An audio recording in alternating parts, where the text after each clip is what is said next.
No vídeo de hoje, o tema será Laboratórios de Inovação do Setor Público. A inovação no setor público, de acordo com a OPS e a OCDE, Observatórios de Inovação no Setor Público da Organização para a Cooperação e Desenvolvimento Econômico, é o processo de implementar abordagens originais para obter impacto, sendo os laboratórios de inovação um dos modelos mais promissores. Os laboratórios de inovação no setor público, LISP, são estruturas que fazem parte da administração pública. Em geral, possuem uma equipe e estruturas próprias e estão voltadas para fomentar a criatividade e a experimentação com o intuito de desenvolver inovações para melhorar os serviços públicos e lidar com os problemas complexos. Os LISPs adotam estratégias para envolver diversos atores, setor público, sociedade civil e setor privado, no processo de design de uma inovação, atuando nas mais diversas áreas e setores. Um exemplo de laboratório de inovação do setor público é o Desburocratize, situado na Unicamp, Universidade Estadual de Campinas.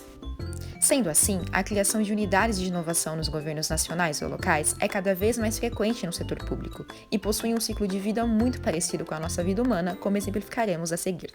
Nesse primeiro ciclo, apresentaremos o tema Nascimento e Infância. Assim como a fase gestacional humana, os laboratórios também estão atrelados de expectativas a seu nascimento, envolvendo ideias e sonhos que concretizam a vontade de criar algo novo. Como um recém-nascido, um laboratório nesse estágio ainda não sabe o que é. É um lab que precisa do apoio de especialistas no setor público e do endosso dos que estão dentro do governo para realizar descobertas. A tutela para garantir a assistência humana também existe nos labs, sendo necessária a obtenção de patrocinadores. No entanto, como na vida humana, a evolução começa com os primeiros passos na infância, e o aprendizado é uma fase crucial. Os projetos e narrativas produzidos pelo laboratório acabam também ajudando a dar concretude ao campo de possibilidades futuras. Dessa forma, pode-se dizer que, nessa fase, eles estão se descobrindo e se desenvolvendo por meio das suas primeiras atividades, que costumam ter um caráter mais exploratório e de descoberta de possibilidades. Após o período da infância, se inicia a adolescência.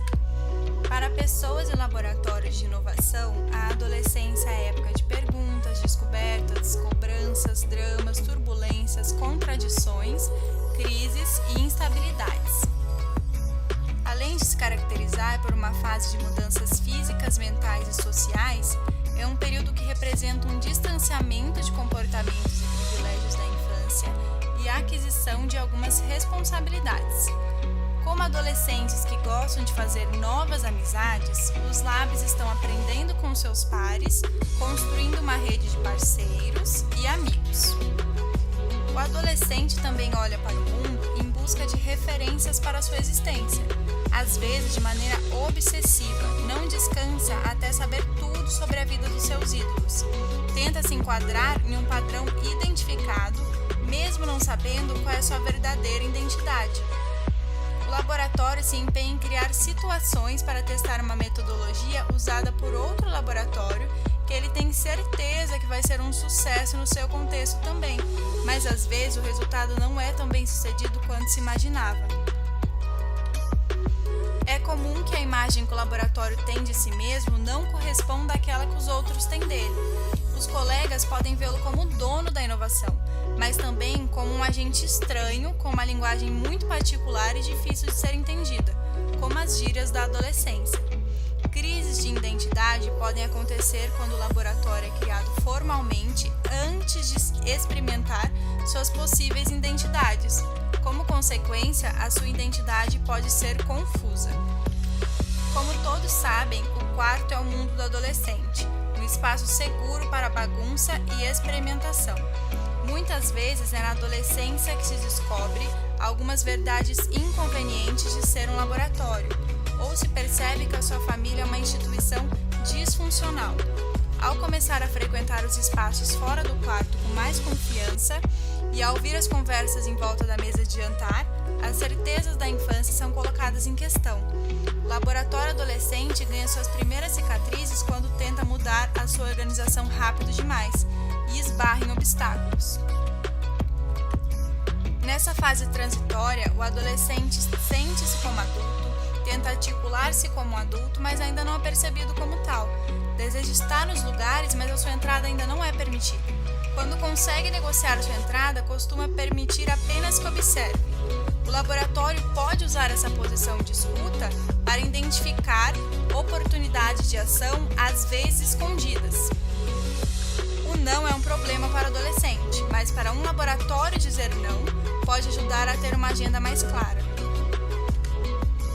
O adolescente acaba fazendo coisas sem contar para os pais, pedindo desculpa e não permissão.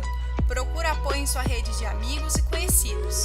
E procurar o parceiro ideal em vez de um projeto ideal pode ser estratégico para um laboratório. Às vezes, um projeto discreto e sem custos, com um parceiro comprometido, pode resultar em uma pequena vitória que impulsiona o laboratório. O desafio é amadurecer em termos de estruturação das atividades, relação com parceiros e patrocinadores, narrativa sobre experimentação e valor público, sem perder a energia vital e provocadora de um adolescente. Mais um ciclo se passou e agora chega a vez da adultez e maturidade. Enquanto na adolescência o laboratório desejava reconhecimento e autonomia, agindo inclusive com rebeldia, a adultez traz o equilíbrio e a estabilidade, além de maior clareza sobre a sua identidade. É o momento de não se sentir mais sozinho na luta de querer mudar o governo, mas se conciliar a ele, pois agora o laboratório é visto como uma instituição pública. Além disso, um laboratório na sua fase adulta implica em 4 principais fatores que o resumem, sendo eles a memória, o legado, a longevidade e a reencarnação. A memória é o acúmulo de grandiosos projetos com resultados notórios e também o reconhecimento que o laboratório tem das suas potências, ao mesmo tempo em que ele precisa preservar a sua memória organizacional e identificar ensinamentos aprendidos, como por meio de registros e avaliações, que são essenciais não somente para identificar grandes feitos, mas também para enfrentar futuras dificuldades.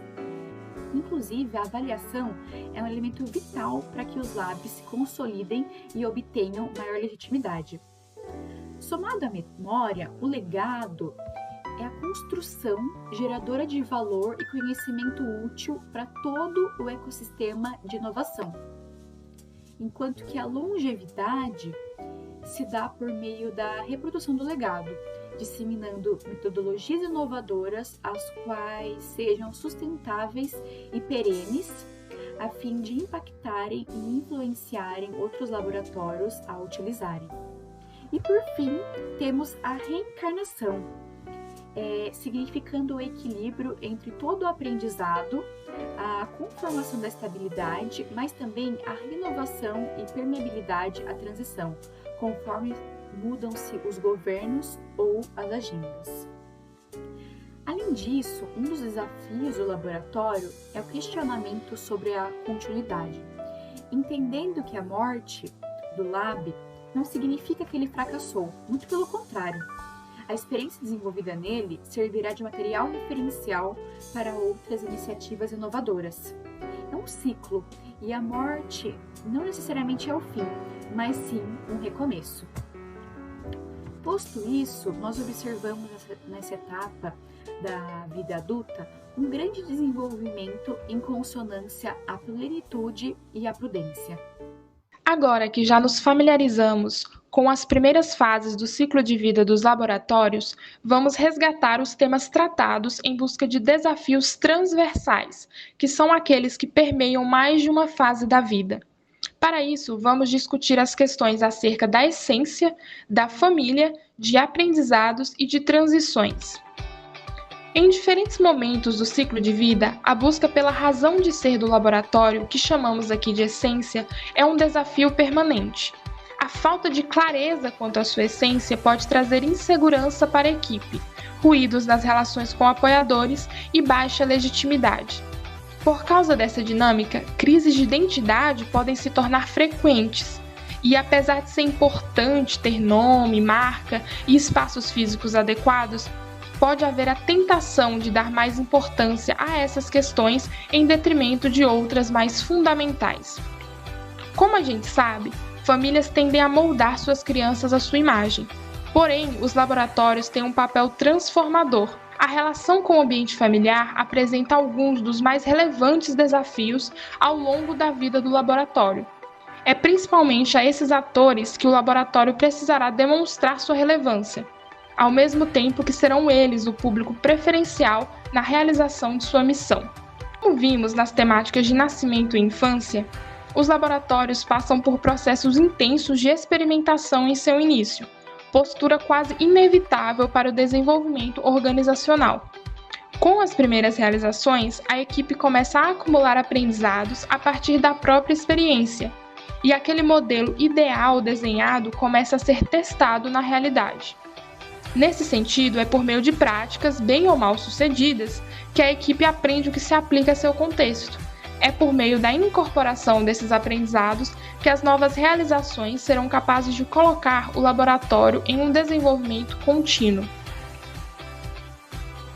Os momentos de transição dos laboratórios podem ser analisados a partir de duas perspectivas: transições entre as fases da vida e entre ciclos políticos. As transições das fases da vida são momentos de tensão entre o que se mantém e o que se transforma. O que da criança permanece no adolescente e o que fica para trás? O que o adulto conserva do adolescente? Nessas transições, novos desafios se apresentam e velhas fórmulas podem não funcionar. Por exemplo, um tipo de projeto que parecia bem estabelecido entre as atividades do laboratório talvez seja descontinuado. Por outro lado, o que discutimos até aqui passa também pela necessidade de manter e renovar o apoio político. Nesses momentos de mudanças políticas, vários dos desafios da vida do laboratório retornam e são colocados à prova. A habilidade do laboratório em cultivar boas relações com a família se mostrará fundamental. Para laboratórios de inovação, as transições são momentos-chave no desenvolvimento organizacional. São partes do processo de amadurecimento e muitas vezes se revelam um momento ideal para passar de fase e não simplesmente dar um jeito de sobreviver. Agora que já passamos por vários ciclos dos laboratórios de inovação, vamos entender sobre os seus legados. Assim como os seres humanos encaram a morte como algo difícil de se aceitar e algo dolorido, quando um laboratório de inovação chega ao final de seu ciclo, sua morte também é vista como um sentimento de pesar e até mesmo de raiva, de inconformação.